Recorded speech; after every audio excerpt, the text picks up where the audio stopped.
సంతోషంగా లేనన్నవాళ్ళు, సంతోషంగా ఉన్నానన్న వాళ్ళు దేవుని నామానికి స్తోత్రాలు చెల్లించుకున్నాం.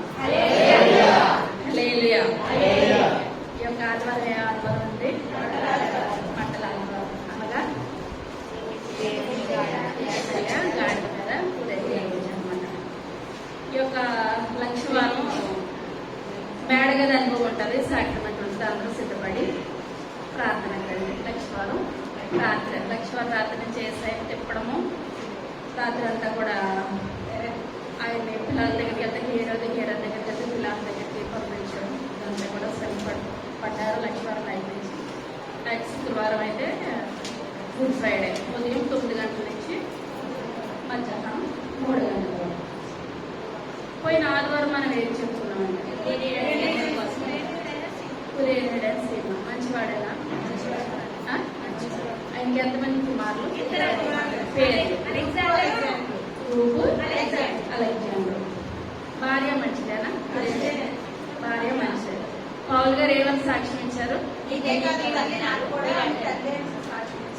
తల్లి అయితే నాకు కూడా తల్లి. దేవుని నామానికి వందనాలు. ఈ యొక్క దినాన్ని మనం చెప్పుకునే వాక్యము జకర్యా గ్రంథము 9వ అధ్యాయం 9వ వచనం. నివాసులారా బహుగా సంతోషించుడి, యెరూషలేము నివాసులారా ఉల్లాసముగా ఉండుడి. ఈ రాజు నీతిపరుడును రక్షణ గలవాడును దీనుడునై గాడిదను గాడిద పిల్లలు ఎక్కి నీ యొద్దకు వచ్చుచున్నాడు. చాలా చిన్న ప్రార్థన చేస్తున్నాం. పరమా జీవము నాకు నివా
వాక్యానుసారమైన జీవితాలు అందరికీ దయచేయండి.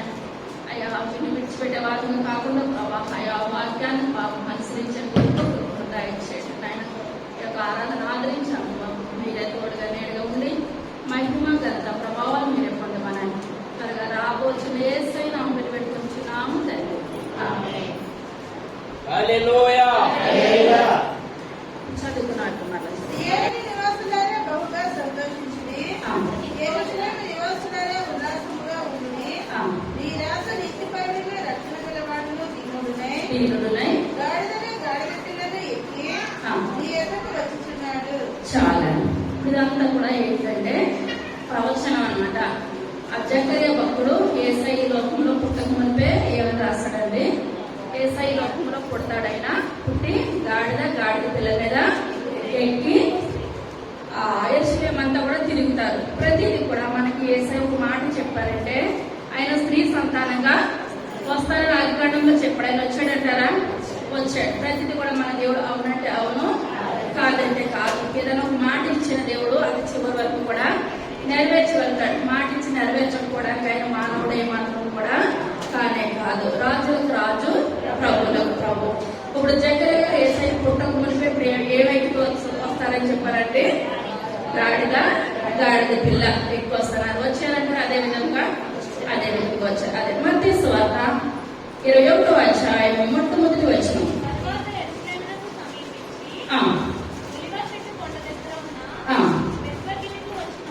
వచ్చినప్పుడు ఇద్దరిని చూచి వెల్లుడి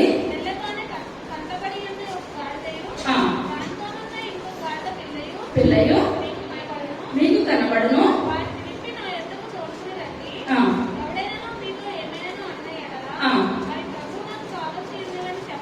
చెప్పవలను.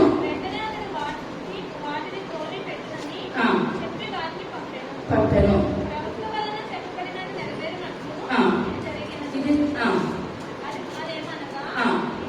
ఇదిగో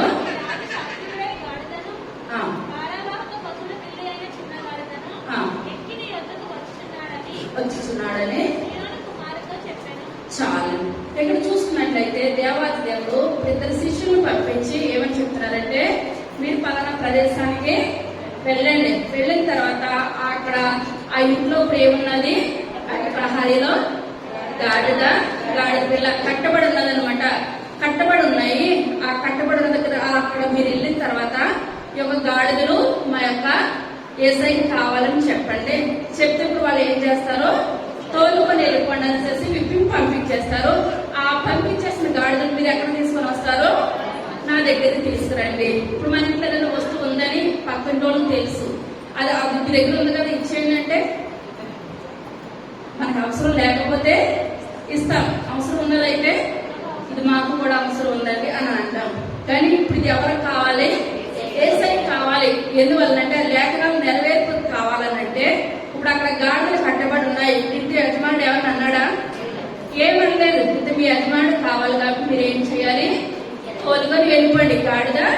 గాడిద పిల్ల తోలుకొని లేఖనాలు నెరవేర్పు వరకు అవి పట్టుకొని వస్తున్నారు అనమాట. తర్వాత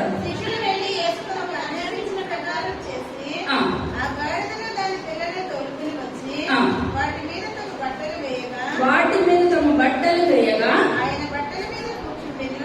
జన సమూహంలోనూ అనేకులు తమ బట్టలు దారి పొడుగున పరచిరి. కొందరు చెట్ల కొమ్మలు నరికి దారి పొడుగున పరచిరి. జన సమూహంలో ఆయనకు ముందు వెనుచుండిన వారును దావీదు కుమారునికి జయము ప్రభువు మీద వచ్చివాడు స్తుతింపబడును గాక. సర్వోన్నతమైన స్థలములలో జయము అని కేకలు వేయుచుండిరి. ఆయన యెరూషలేములోనికి వచ్చి చాలు.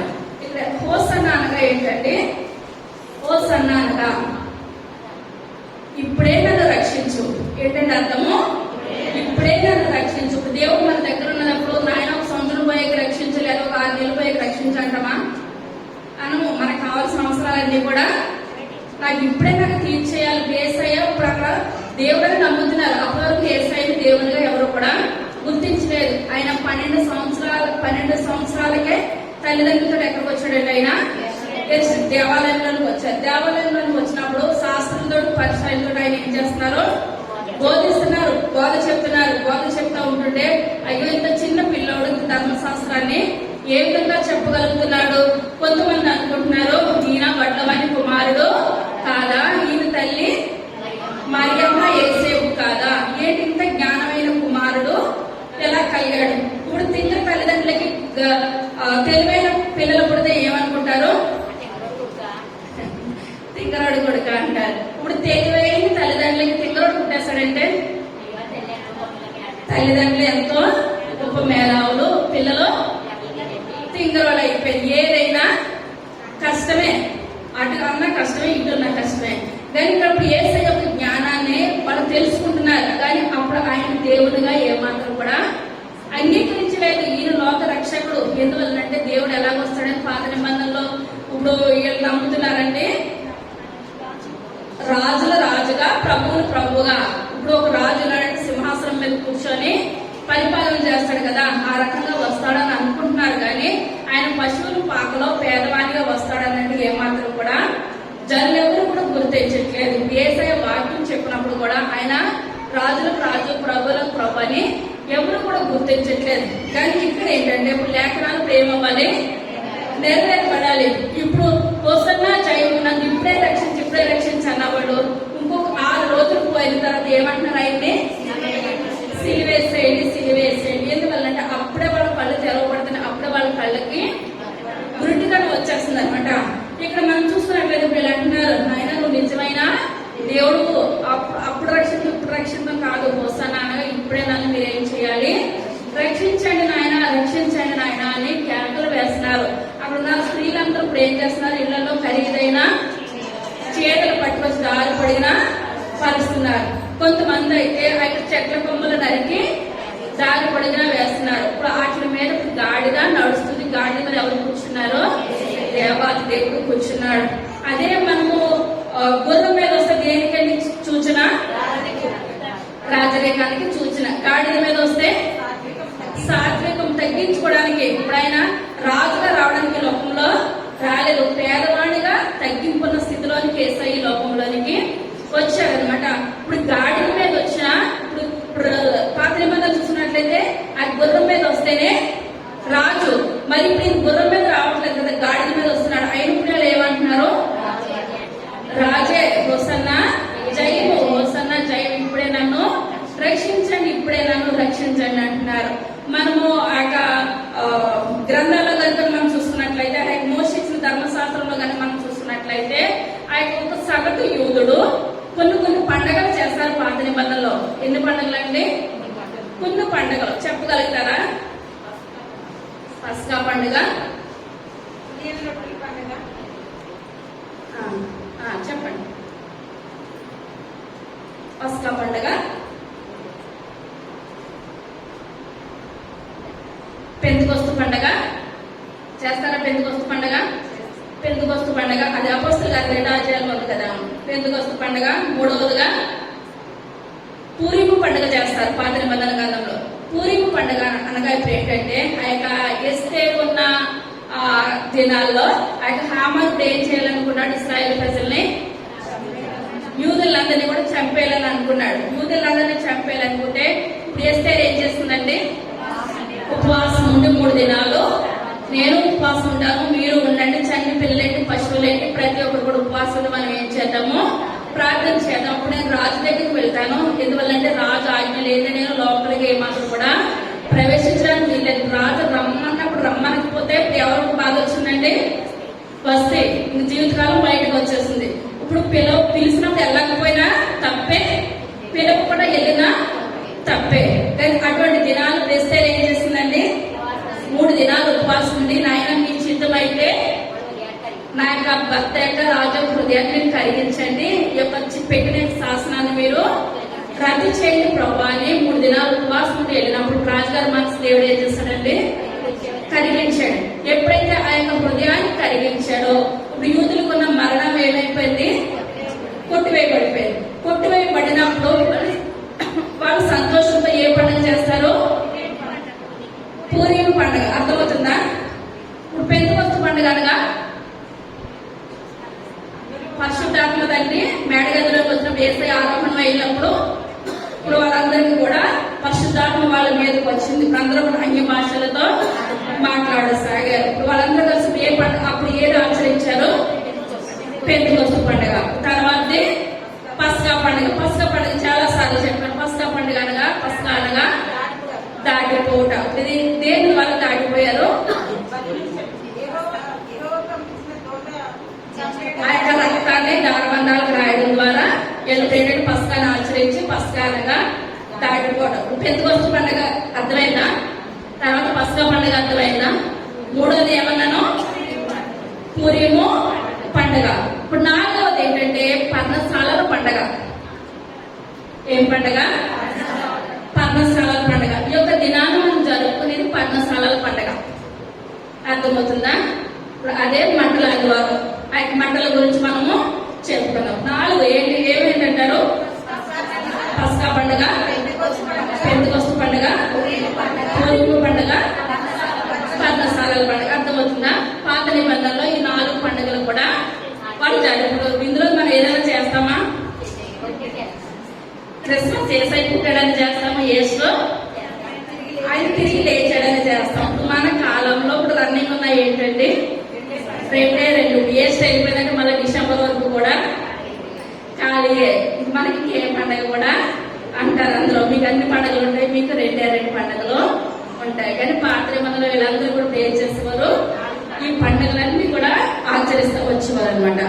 అదే యోహాను సువార్త 12వ అధ్యాయము మొట్టమొదటి వచనం.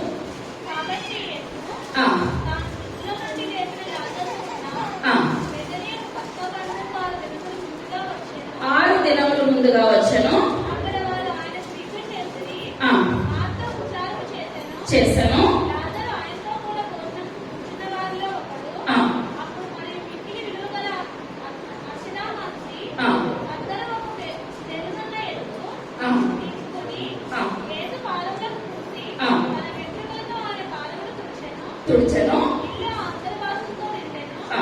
ఆయన శిష్యులలో ఒకడు అనగా ఆ, ఆయనను అప్పగింపడైన ఇస్కరియోతు యూద ఆ.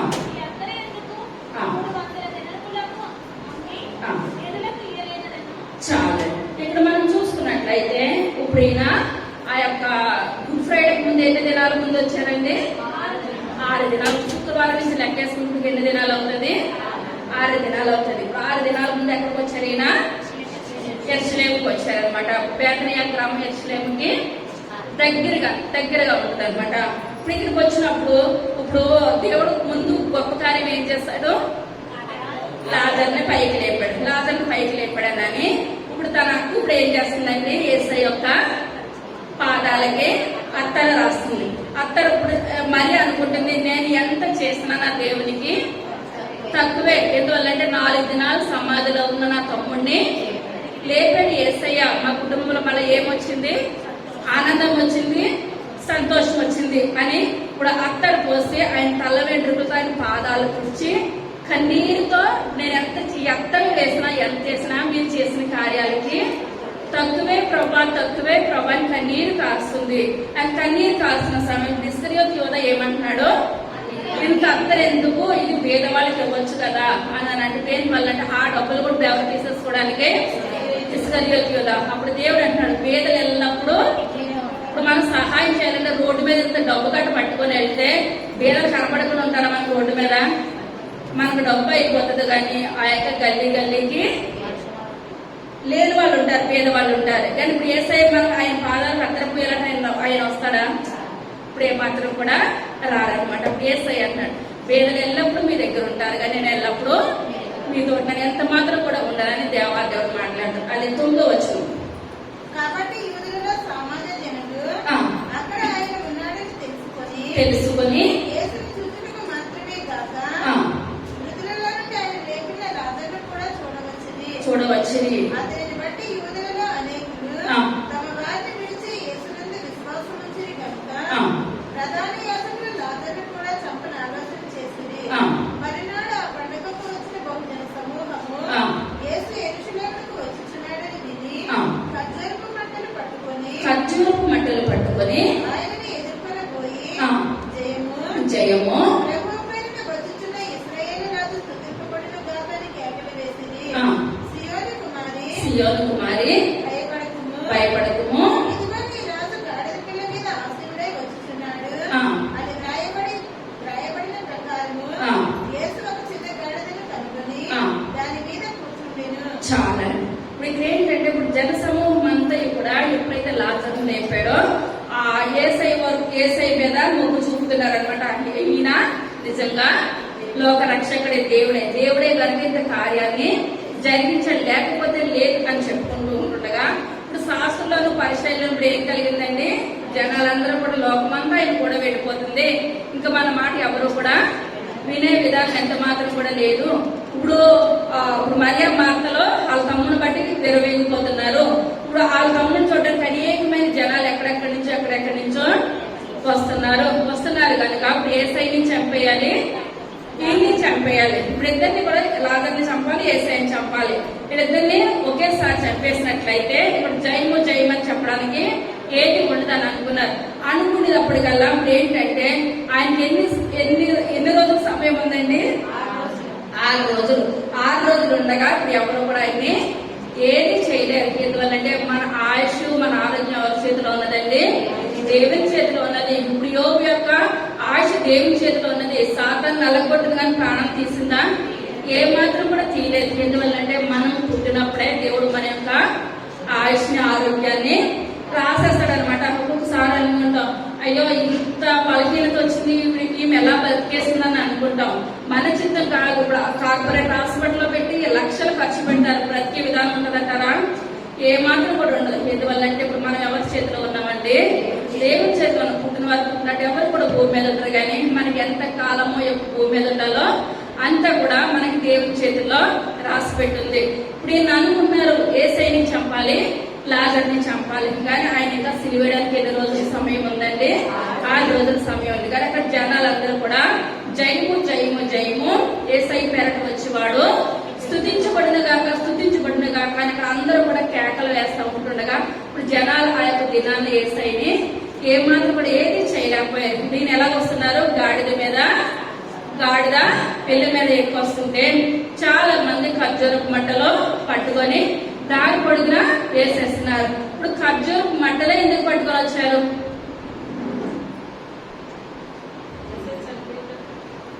చెప్పాలి. అనేకమైన చెట్లు ఏమంటారా యెరూషలేములో? ఖర్జూరపు చెట్లే ఉన్నాయంటారా?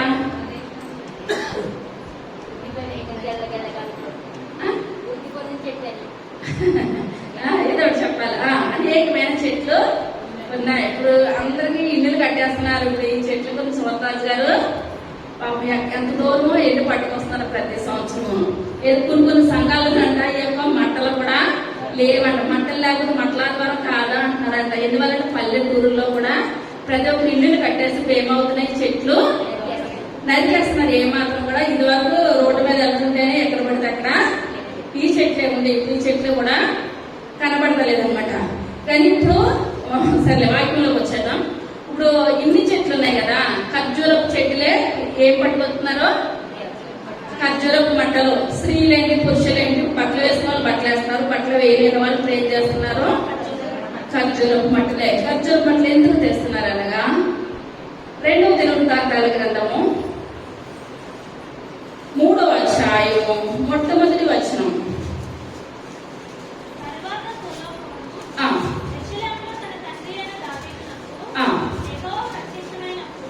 యెహోవా ప్రత్యక్షమైనప్పుడు స్థలమున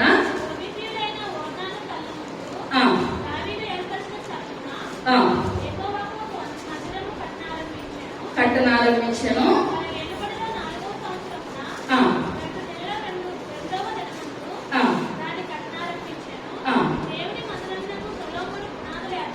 పునాదులు ఏర్పరచెను.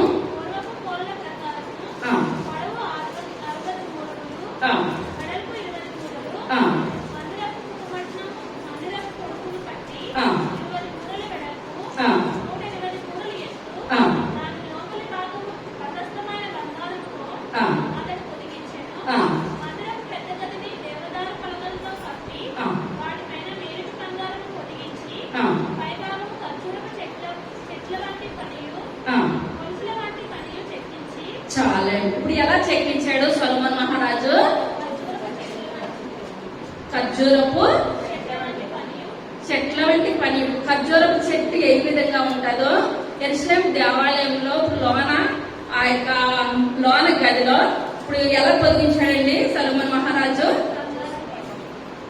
ఏ ఆకారం?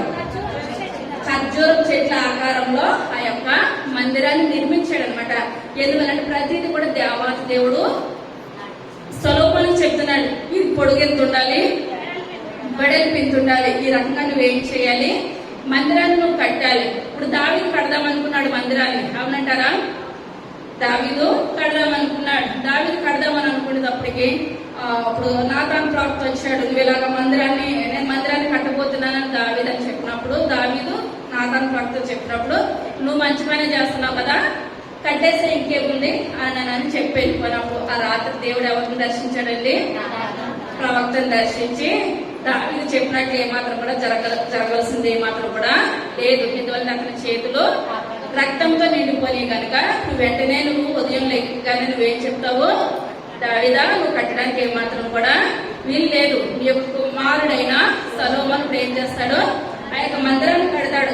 దానికి కావాల్సిన వెండి బంగారులన్నీ కూడా నువ్వు సిద్ధం చెయ్యి అట్లకి నీ చేతులతో మందిరాన్ని కట్టడానికి ఏమాత్రం కూడా వీలు లేదు, విధానం లేదని చెప్పినప్పుడు దావీదు అనుకున్నాడు, పోలే నాయన, నాకు లేకపోయిన అవకాశము నా కుమారుడికి వచ్చింది అని బంగారం ఏంటి వెండి ఏంటి ప్రతిదీ కూడా దావీదే చాలా మటుకు సమకూర్చేస్తాడు అనమాట. సిద్ధపాటు చేసేసినప్పుడు ఇప్పుడు ఆ యొక్క స్థలము ఎవరి దగ్గర కొన్నాడంటే దావీదు మందిరాన్ని కట్టడానికి వర్ణాని కాలం అనమాట. అప్పుడు దోత వచ్చేస్తుంది కదా శపించడానికి.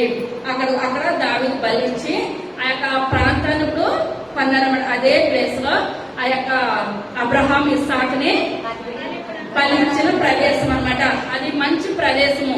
ఆ యొక్క ప్రదేశంలో ఇప్పుడు అబ్రహాం కాడి నుంచి వస్తుంది ఆ యొక్క ప్రదేశం. ఇప్పుడు ఆ యొక్క ప్రదేశాన్ని ఇప్పుడు ఎవరు కొన్నారు? వర్ణాన్ని కళ్ళాన్ని వర్ణాన్ని దగ్గర దావీదు కొన్నాడు. ఆ ప్లేస్ దావీదే కొన్నాడు. బంగారం వెండి కూడా దావీదే సిద్ధపాటు చేశాడు.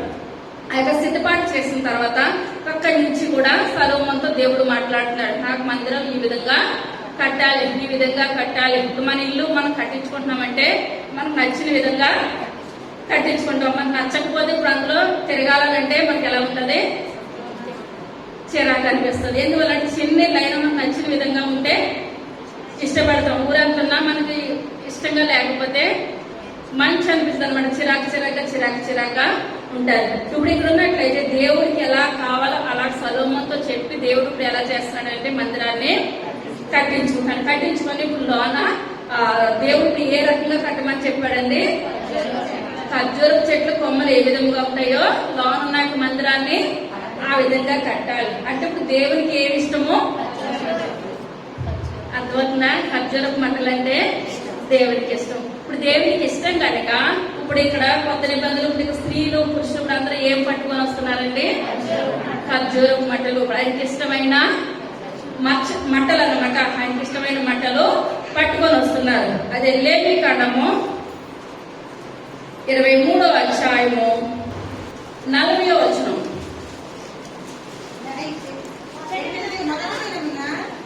మీరు దప్ప పండ్లను ఈత మట్టలను ఇప్పుడు ఇక్కడ ఏంటంటే ఈత మట్టలని తెలుగులో రాస్తుంది. ఇంగ్లీష్ బైబిల్ ఏమని ఉంటదంటే ఖర్జూరపు మట్టలని ఉంటుంది. తెలుగు బైబిల్ ఏమని రాస్తుంది? ఈత మట్టలు. అదే ట్రాన్స్లేషన్ ఇంగ్లీష్ ఏమని ఉంటదండి? ఖర్జూరపు మట్టలు. ఖర్జూరపు మట్టలు ముంతర చదువుకున్నాం. గొంజి చెట్ల కొమ్మలను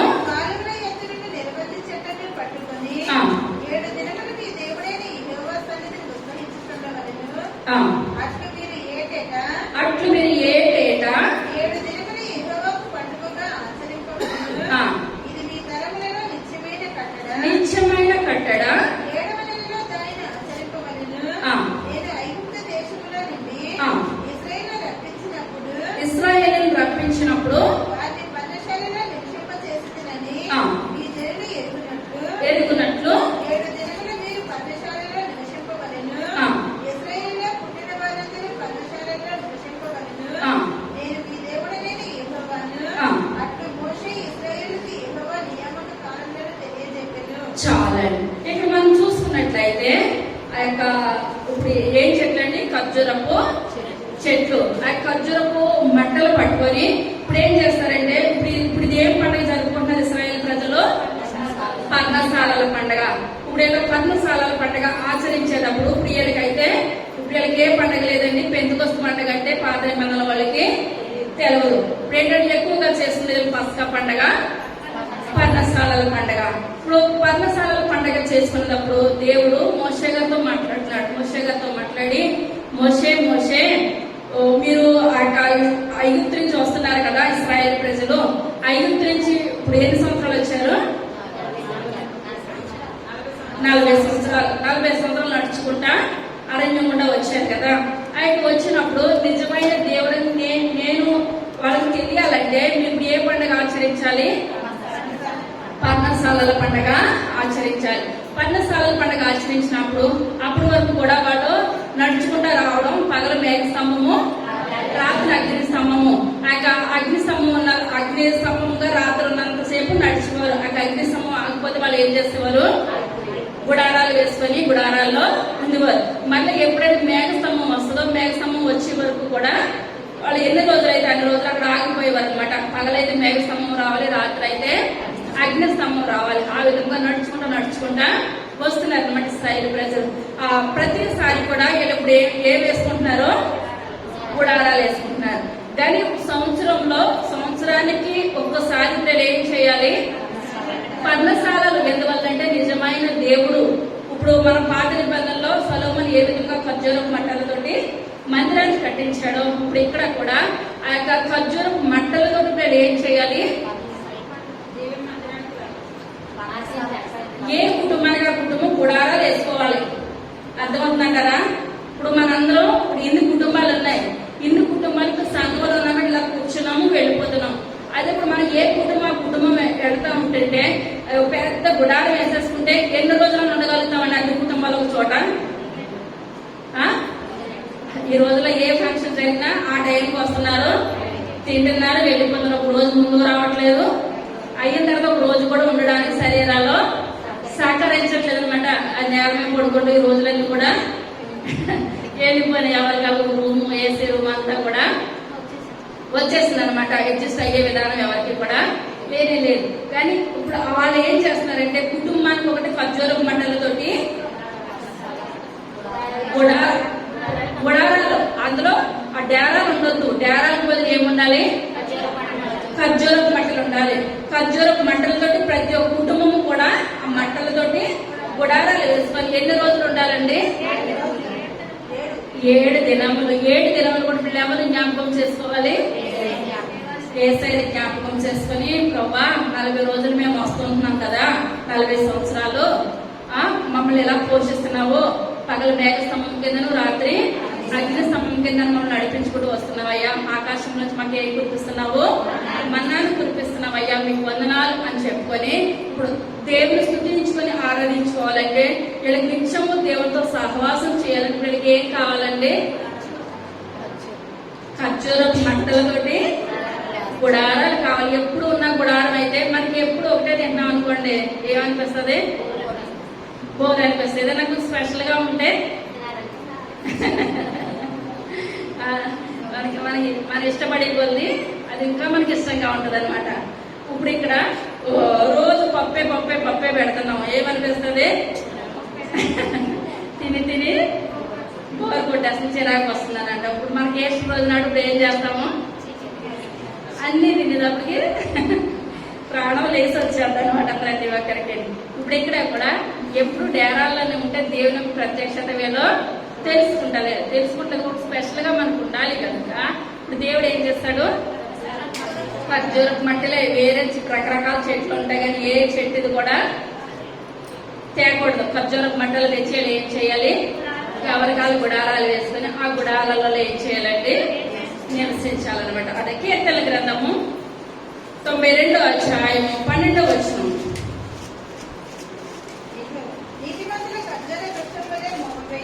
నీతిమంతుల ఖర్జూర వృక్షం వలె మోపవేయుదురు,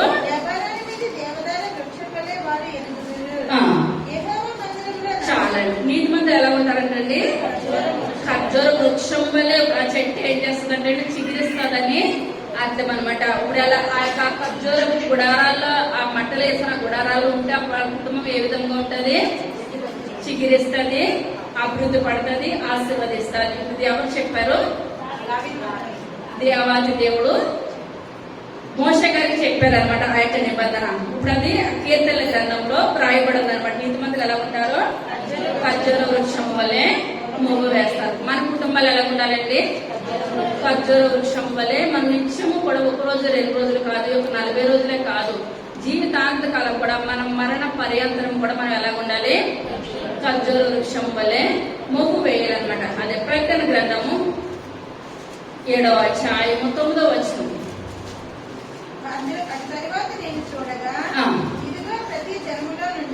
ప్రతి జన్మలో నుండి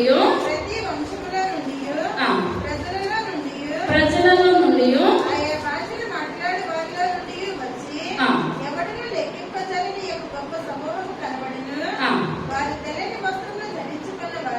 తెల్లని వస్త్రాలు ధరించుకున్న వారే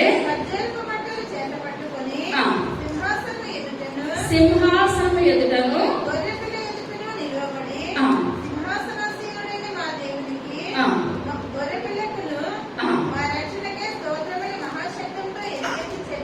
చాలండి. ఇప్పుడు ఎక్కడున్నారు?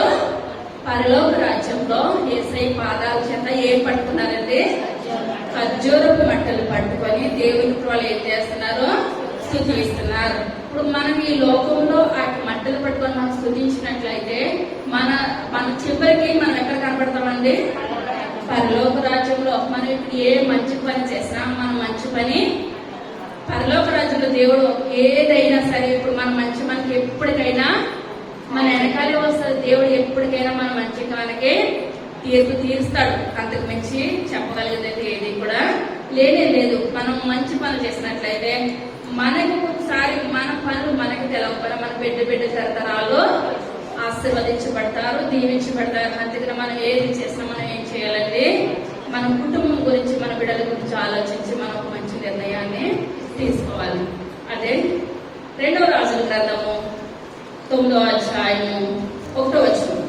అతడు ప్రవక్తయైన ఎలీషా ఆ, ప్రవక్తల శిష్యులలో ఆ, ఒకరిని పిలువనంపించి ఆ, అతనితో ఇట్లనెను, ఇట్లా నేను నీవు నడుమును బిగించుకొని ఆ. నీ తైలకింటిని చేత పట్టుకొని రామోత్ గిల్గాలకు పోయి ఆ, అతడు ప్రవేశించినప్పుడు ఆ, కిషిలో పుట్టిన యెహోషాపాతు కుమారుడైన ఆ.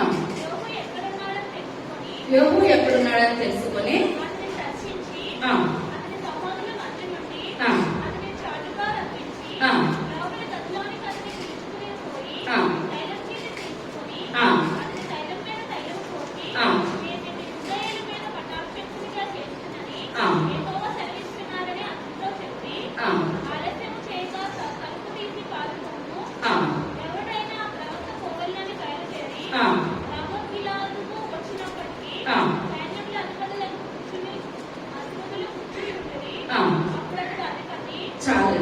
ఇక్కడ మనం చూసుకున్నట్లయితే ఎలీషా గారు ఒక ప్రవక్తలో ఒక శిష్యుని పిలిచి ఇప్పుడు అంటున్నారు, నువ్వు రామోత్ గిలాదు దగ్గరికి వెళ్ళిన తర్వాత అక్కడ నుంచి పుట్టిన యోబు అని ఒక మనిషి ఉంటాడు, ఒక కుమారుడు ఉంటాడు.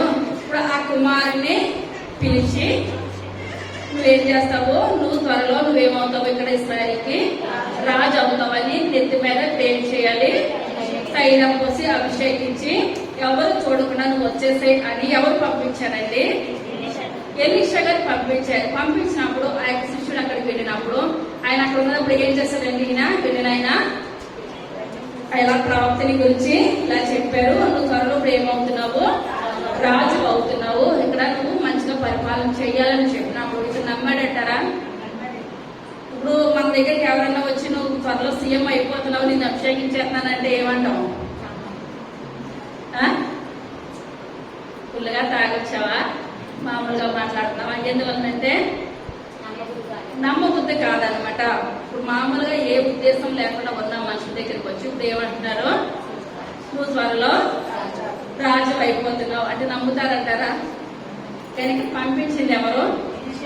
ఎలీషా గారు పంపించారంటే ఏ మాట అయినా కూడా అబద్ధం అన్నది ఎంత మాత్రం కూడా ఉండనే ఉండదు. ఇతను నమ్మాడంటారా? ఇతను నమ్మేసేసి ఇప్పుడు వచ్చిన ఆయన తైలం పోసి అభిషేకం చేసేసి వెళ్ళిపోయిన తర్వాత అక్కడ ఉన్న జనాలు, ఆ గదిలో ఉన్న జనాలు, పలనాథన్ వచ్చాడు కదా, నీకేదో చెప్తున్నాడు కదా, నీకేమి చెప్పాడు అని అడుగుతుంటే ఈయన అంటున్నాడు, ఇలా ఎలీషా గారు పంపించారంట తన యొక్క శిష్యుడిని, నేను త్వరలో ఏమవుతాను, రాజును అవుతానంట. అంటే మనం ఏమంటాం, రావడానికి అతనికి లేదా, నమ్మడానికి నీకు లేదా, చెప్పగా పొద్దుటే ఈ మాట కరెక్ట్ గా అంటాం, పొద్దుటే మేమే దొరికామా అంటాం. కానీ వీళ్ళెవ్వరూ ఏమనలేదు. ఇప్పుడు ఆయన యెహోవా అన్న అతను నమ్మాడు. పలానా అతను ఎందుకు వచ్చాడంటే నేను త్వరలో రాజు అవుతున్నానని చెప్పిదాము. ఇక్కడ ఉన్న వాళ్ళందరికీ ఇప్పుడు ఏం కలిగింది, సంతోషం వచ్చేసింది. అయ్యో నువ్వు త్వరలో రాజు అయిపోతున్నావా, నువ్వు త్వరలో రాజు అయిపోతున్నావు. ఇదే అధ్యాయం 11 వచ్చింది. నేను ఎక్కువ బయలుదేరి ఆ, తన యజమాని సేవకుల యొద్దకు ఆ, రాగా రాగా అప్పుడు సంభవించినది ఏంటి సంభవించినది? ఆ వెలువాడు నీ యొద్దకు వచ్చిన హేతు ఏమని అతన్ని అడగగా ఆ వెర్రివాడు నీ యొద్దకు వచ్చిన హేతు ఏమని అతన్ని అడగగా ఆ, అతడు వాని మాటలు మీరు ఎరిగితే ఉమ్, విన్నారని చెప్పాను. ఆ, కాబట్టి వారు ఆ. అదంతయు వచ్చింది ఆ. తెలియదాన్ని మాకు తెలియజెప్పమని అతనితో అడిగాను. ఆ. నేను ఇశ్రాయేలు మీద పట్టాభిషేకుని చేయుచున్నానని యెహోవా సెలవిస్తున్నాడని అతడు నాతో చెప్పాను. ఆ. అంతట వారు అంతటి వారు అతి వేగముగా తమ వస్తువులు పట్టుకొని ఆ, మెట్ల మీద అతని సిద్ధపరిచి ఆ, బాగా ముట్టించి ఆ, యెహోవా రాజు ఉన్నాడని చాటించింది. చాలండి. ఇక్కడ ఏంటంటే ఒక వెర్రివాడు వచ్చాడు. వెర్రివాడు అతను ఏమంటున్నారు, వెర్రివాడు. అదే ప్రవక్తనే వెర్రివాడు వచ్చాడా, వెర్రివాడు ఎందుకు వచ్చాడు అనంటే, ఇప్పుడు వచ్చినాకనే వెర్రివాడు అంటే వెర్రివాడు చెప్పిన మాటలు ఎలా ఉంటాయి, నమ్మశక్యంగా ఏ మాత్రం కూడా ఉండవు.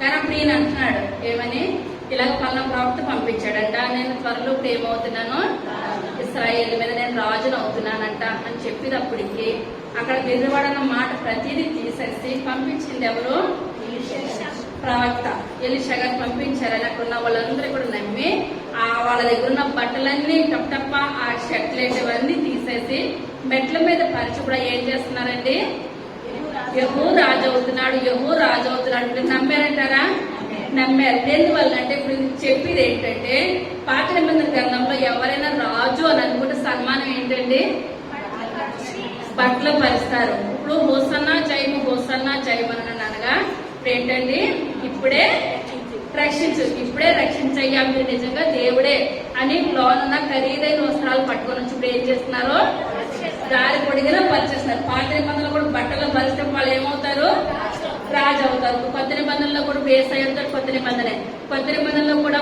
బట్టలు పరిచారని అనగా రాజు అనమాట. ఇప్పుడు ఆ విధంగా వాళ్ళు ఏం చేస్తారో, ఇప్పుడు నమ్మి రాజుగా వచ్చిన అతను మనం ఏం చేయాలి, ఈ విధంగా గణపరచాలి, ఈ విధంగా మనము సరి చేయలేని వాళ్ళకి ఆ రకంగా వాళ్ళు పట్టాభిషేకం చేస్తారనమాట.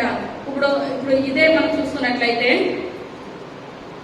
ఇప్పుడు జ్ఞానులు వచ్చి ఇప్పుడు ఆ హేరోదు రాజు దగ్గరికి వచ్చి ఇప్పుడు ఏమంటున్నారు, యూదుల రాజుగా పుట్టినవాడు ఎక్కడున్నాడు అని చెప్పినప్పుడు ఎవరో కోపం వచ్చేస్తుందండి, హేరోదు కోపం వచ్చేస్తుంది. అయ్యో నేనుండగా వేరే యూదుల రాజు ఇక్కడ పుట్టడమా. ఇప్పుడు హేరోదు ఏ వంశానికి చెందిన వాడండి, చాలా సార్లు చెప్పాను. హేరోదు ఎదోమీయుడు అనమాట, యాషావు సంతతి అనమాట. వాళ్ళ రాజవంశం ఏమాత్రం కూడా కానే కాదు. ఏం చేస్తారంటే ఆ ప్రాంతంలో రోమన్లో హేరోదుని ఏం చేస్తారు, రాజుగా చేశారు అంతే. కానీ ఆయన యోధా గోత్రంలో పుట్టినవాడు ఏమాత్రం కూడా కానే కాదు. అతను ఏ వంశానికి చెందినవాడు, ఎదోమీయుడు యాషావు సంతానానికి చెందినవాడు అనమాట. ఇప్పుడు యాషావు ఇప్పుడు ఏం చేస్తాడు, దీవులు తెచ్చుకున్నాడా, అంతా కూడా అమ్మేసుకున్నాడు. దేవుడికి ఒక పూట పుట్టి కొరకు జ్యేష్ఠత్వాన్ని అమ్మేసుకున్నాడు. అటువంటి భ్రష్టుడు భూమి మీద ఉండకూడదు అని దేవుడు మాట్లాడాడు కదా. ఇప్పుడు ఆ వంశానికి చెందినవాడు ఇప్పుడు ఎవరు, హేరోదు అనమాట. ఇప్పుడు అక్కడ హేరోదు ఏమని చెప్పుకుంటున్నాడో, యూదుల రాజుని నేనే. ఇప్పుడు మనం అనుకున్నంత మాత్రం ఆయన యూదుల రాజు ఏమాత్రం కూడా అవడానికి ఎంత మాత్రం కూడా వీలు లేదు. కానీ మన యొక్క దేవుడు ఎవరంటే రాజులకు రాజు, ప్రభువులకు ప్రభు. అదే ఇప్పుడు దావీదు చనిపోవడానికి సిద్ధంగా ఉన్నప్పుడు తన యొక్క కుమారుడు ఇప్పుడు అలానే నేను రాజు అయిపోతానని పట్టాభిషేకం చేసేసుకుంటుంటే ఆయన విషయం ఎవరికి తెలిసిందంటే దావీదుకి తెలిసింది. ఇప్పుడు దావీదుకి తెలిసినప్పుడు అంటున్నాడు, ఆ రకంగా చేసేసింది పట్టాభిషేకం అయితే ఏమాత్రం కూడా కాదు. ఇప్పుడు నా తర్వాత ఎవరవుతారు, రాజు సొలొమోన్ అవుతాడు. సొలొమోన్ రాజు అవుతాడు కనుక సొలొమోన్కి ఏ విధంగా చేయాలి పట్టాభిషేకం, ఎలా ఊరేగించాలి, ఒక్కొక్కసారి బట్టలు పరుస్తారు, ఒక్కొక్కసారి గాడిద మీద ఊరేగిస్తారు అనమాట. ఇప్పుడు అదే మొదటి రాజుల గ్రంథము 1వ అధ్యాయము 33వ వచనం.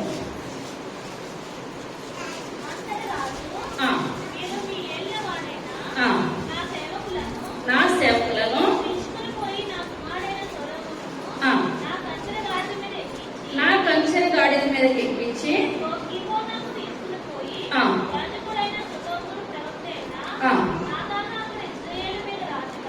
ఇశ్రాయేలు మీద రాజుగా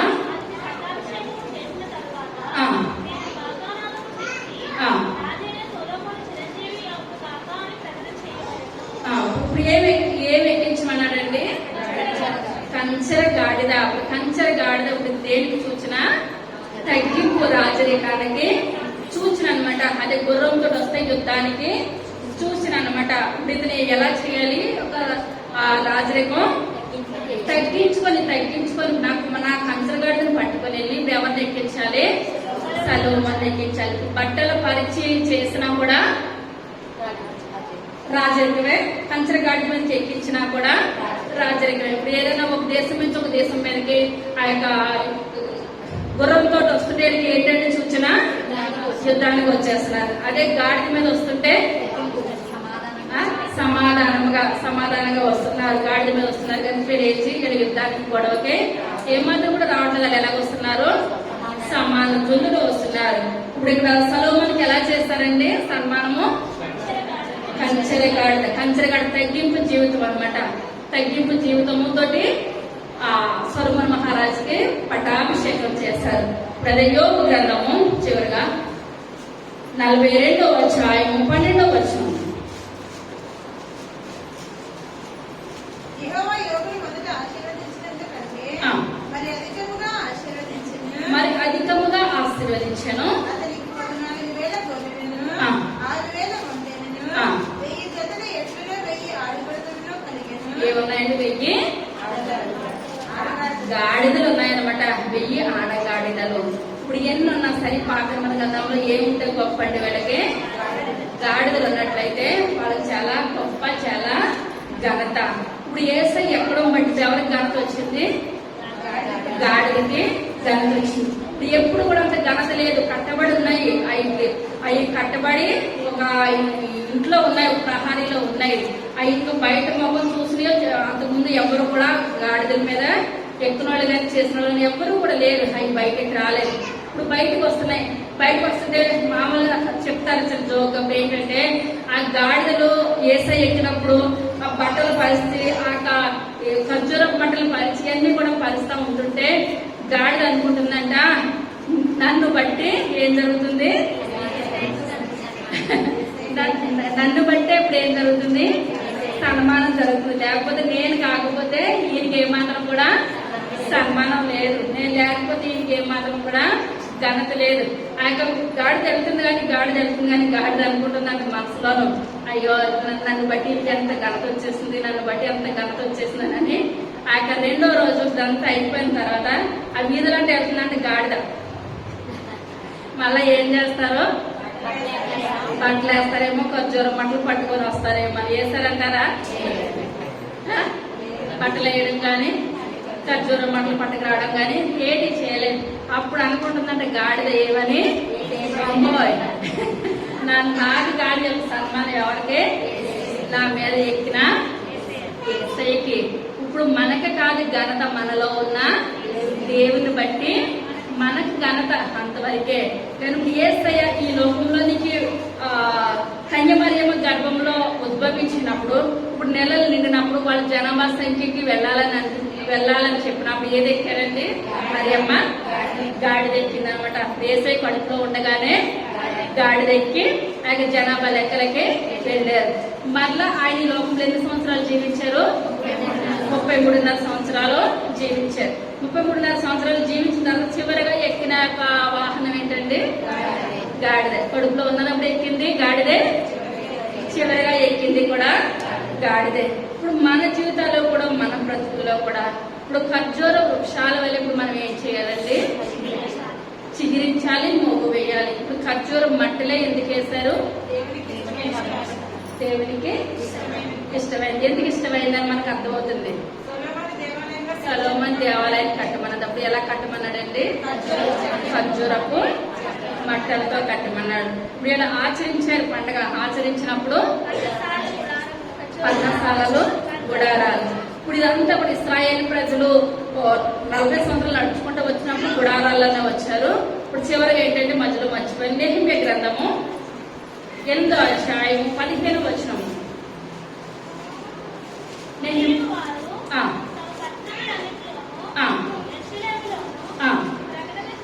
ప్రకటన చేసి పర్వతములకు పోయి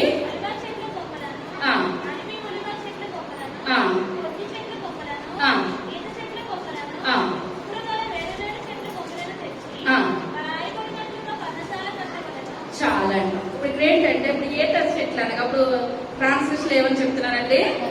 ఖర్జూరపు చెట్లు. ఇప్పుడు 40 సంవత్సరాలు అయిపోయిన తర్వాత వీళ్ళ కానాన్ని వచ్చేసిన తర్వాత కూడా వీళ్ళు జరుపుకుంటేది ఏం పండుగ? పర్ణశాలల పండుగ. ప్రతి సంవత్సరం కూడా వీళ్ళు ఎక్కడికి వచ్చేస్తున్నారు? ఎంత పెద్ద పెద్ద భవనాలున్నా, పెద్ద పెద్ద బిల్డింగులు ఉన్నా చేస్తున్నారండి ప్రతి ఒక్కరు కూడా? సంవత్సరానికి ఒకసారి గుడారాల్లోకి వచ్చేస్తున్నారు అనమాట. 7 రోజులు ఎక్కడికి వచ్చేస్తున్నారు? నేను రాను, నాకు అన్ని కూడా అలవాటు అయిపోయినాయి, నేను మంచం దిగనన్న మనిషి ఎవరో కూడా లేరు. ఇశ్రాయేలు ప్రజలు ప్రతి ఒక్కరు ఆచరించే పండుగ ఏంటంటే పర్ణశాలల పండుగ. వాళ్ళు చివరి వరకు కూడా సంవత్సరానికి 7 రోజులు ఇప్పుడు ఎక్కడికి వచ్చేస్తున్నారో గుడారాల్లోకి వచ్చేస్తారు. ఇప్పుడు కూడా చాలా మంది సంఘాలు ఇప్పుడు ఏం పండుగ చేస్తారు? పర్ణశాలల పండుగ. గుడారాలు వేసుకుని వాళ్ళు ఏం చేస్తారు? పండుగ చేసుకుంటారు. ప్రభా, మేమైతే ఈ స్థితిలో ఉన్నాము, మా పితరులు అయితే 40 సంవత్సరాలు అరణ్యకుండా నడిచారయ్యా, వాళ్ళకన్నా మేము గొప్పవారం యోగ్యమైతే ఏది కాదు, కానీ వాళ్ళు ఎలా తగ్గించుకున్నారో మేము కూడా తగ్గించుకునే కృపను దయచేయండి అని ఇప్పుడు వాళ్ళు ఏం చేస్తున్నారండి? నిజంగా చెప్తున్నాడు. వాళ్ళందరూ కూడా మనం ఏం ఆచరించాలి? పర్ణశాలలు ఆచరించాలి. సంవత్సరానికి ఎన్ని రోజులండి? 7 రోజులు. ఆ 7 రోజులు కూడా ఇప్పుడు ఎక్కడ ఉంటారు? పర్ణశాలలో పైన ఏముంటది? ఖర్జూరపు మట్టలే. 2వ మట్ట, ఏ మట్ట కూడా ఉండడానికి ఇది లేదు. ఇప్పుడు దానికి సూచనకు నెరవేర్పు ఎక్కడ అయిందండి?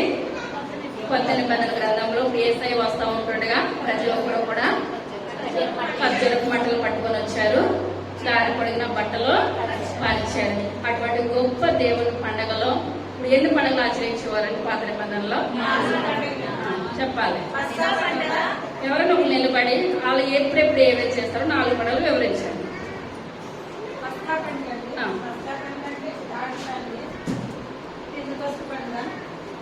పండుగ అంటే యేసుప్రభువారు మేడలో కూర్చున్నప్పుడు అపోస్తలులందరి మీద కూడా పరిశుద్ధాత్మ కుమ్మరిస్తారు కాబట్టి దానికి పెంతుకొస్తు పండుగని ఆచరిస్తారండి.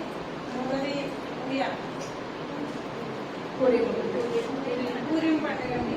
తర్వాత 4వది పూరిం పండుగ అనగా ఎస్తేరు ఉపవాసం అండి.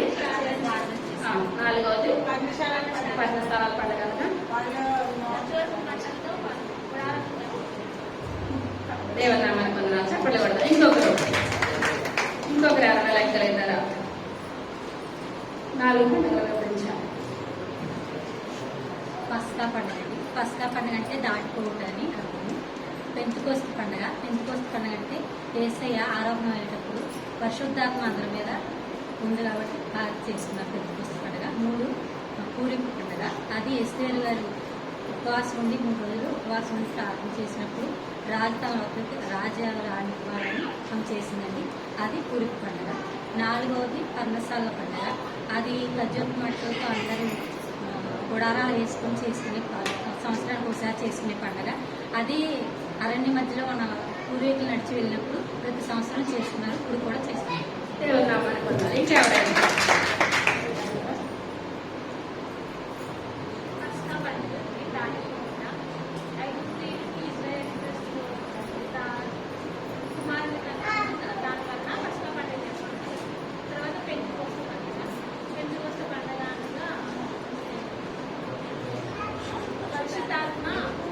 శిష్యులందరూ మేడ మీద పెట్టి ప్రార్థన చేస్తే అనేక భాషల్లో మాట్లాడారు.